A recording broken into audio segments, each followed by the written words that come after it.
কোনো এক সময়ের কথা, পাহাড়ে ঘেরা একটা ছোট্ট গ্রামে মার্কো নামের এক ২৪ বছর বয়সী ছেলে থাকত। মার্কো খুবই অস্থির ছিল। তার মনের মধ্যে সবসময় নানান চিন্তা ঘুরপাক খেত।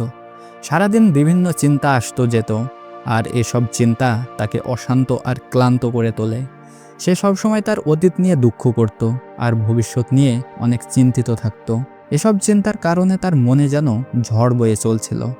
সে কখনো শান্ত থাকতে পারত না, ভালো করে ঘুমাতে পারত না, এমনকি হাসতেও ভুলে গিয়েছিল সে। এরপর একদিন মার্কো জানতে পারল পর্বতের অনেক দূরে একটা গ্রাম আছে। সেখানে সবাই বলতো একটা বুদ্ধিমান বৃদ্ধ লোক থাকে। ওই মানুষটা আগে শহরের একজন বিখ্যাত মনোবিজ্ঞানী ছিলেন। জীবনে সে অনেকের সাহায্য করেছেন আর সবাইকে মানসিক শান্তি পাওয়ার উপায় শিখিয়েছেন। এখন তিনি বুড়ো হয়ে গেছেন, তাই শহরের ব্যস্ত জীবন ছেড়ে প্রকৃতির কাছে একটা শান্ত গ্রামে চলে গেছেন। তবে তিনি মাঝে মাঝে যারা আছে তাদের পরামর্শ দিতেন। মার্কো কৌতূহলী আর আশাবাদী হয়ে উঠল। সে ঠিক করল যে সে ওই বৃদ্ধ মানুষটাকে দেখতে যাবে। সে ভাবল হয়তো ওই বুদ্ধিমান মানুষটাই আমাকে শান্তি পেতে সাহায্য করবেন। অনেক দিনের ক্লান্তিকর দীর্ঘ যাত্রার পর মার্কো পাহাড়ের এক গ্রামে পৌঁছালো। সেখানে এসে দেখল একটা ছোট্ট বাড়ি, সবুজ গাছপালায় ঢাকা। বাড়ির বারান্দায় বৃদ্ধ লোকটা শান্তভাবে বসে আছে, চোখ বন্ধ করে। খুবই শান্ত লাগছিল তাকে। মার্কো ধীরে ধীরে এগিয়ে গেল আর নরম স্বরে বলল, দাদা, আমার মন খুবই অশান্ত। বিভিন্ন চিন্তা ভাবনা আমাকে গ্রাস করেছে। আমার হৃদয়ে শান্তি চাই।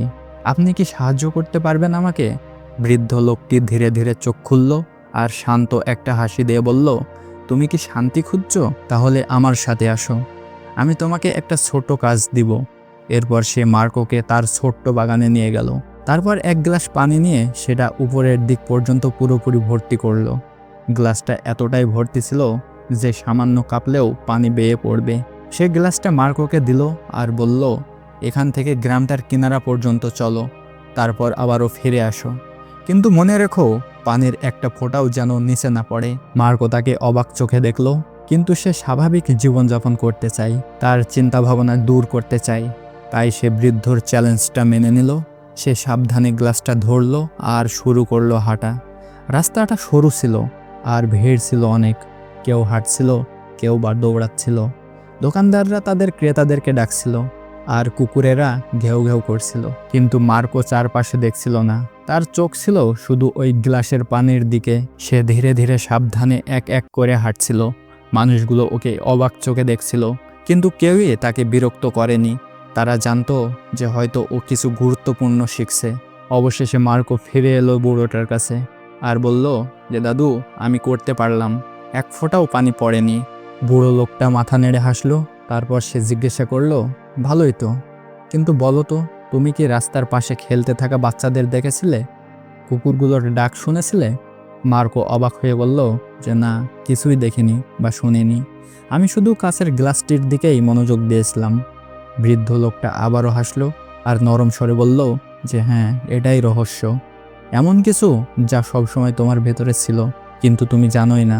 যখন তোমার মন বর্তমান মুহূর্তে থাকে, তখন ভয়ের কোনো জায়গা থাকে না, কোনো বিভ্রান্তি নেই, আর অপ্রয়োজনীয় চিন্তাও আসে না। তুমি তখন শুধু গ্লাসের পানির কথাই ভাবছিলে। ঠিক ওই সময়ে তোমার মন একদমই শান্ত হয়ে গিয়েছিল। তখন অতীত নিয়ে তুমি দুঃখ করছো না, ভবিষ্যৎকে নিয়েও তুমি ভয় পাচ্ছ না। ধীরে ধীরে মার্কো বুঝতে শুরু করলো, এটাই সেই শান্তি যা সে খুঁজছিল। শান্তি কোনো বাহিরের জিনিস নয়, শান্তি তো আমাদের ভিতরেই আছে, যখন আমরা বর্তমান মুহূর্তে বাস করি। মার্কো মাথা নিচু করে হালকা আওয়াজে বলল যে, দাদা, এখন আমি বুঝেছি, যদি আমি আমার মনকে শান্ত করতে চাই, তাহলে আমাকে আমার মনকে এই মুহূর্তেই রাখতে হবে। ঠিক তখনই আসল শান্তি আসবে। বৃদ্ধ লোকটা আবারও হেসে উঠল। সূর্য ডুবতে শুরু করেছে আর শেষ আলোটা জমিতে পড়ছে। পাখিরা তাদের বাসায় ফিরছে। মার্কো হাঁটতে শুরু করলো বাড়ির দিকে, কিন্তু এখন সে আর আগের ব্যাকুল যুবকটা ছিল না। সে বদলে গেছে। ভিতরে শান্তি ছিল, কারণ এখন সে জানে যে কিভাবে মনকে নিয়ন্ত্রণ করতে হয়। যদি গল্পটা ভালো লাগে, তাহলে একটা লাইক দিয়ে দাও আর তোমার বন্ধুদের সাথে শেয়ার করে দাও। আর এরকম আরও অনুপ্রেরণামূলক গল্পের জন্য আমাদের চ্যানেলটা সাবস্ক্রাইব করতে ভুলিও না যেন। আল্লাহ হাফেজ।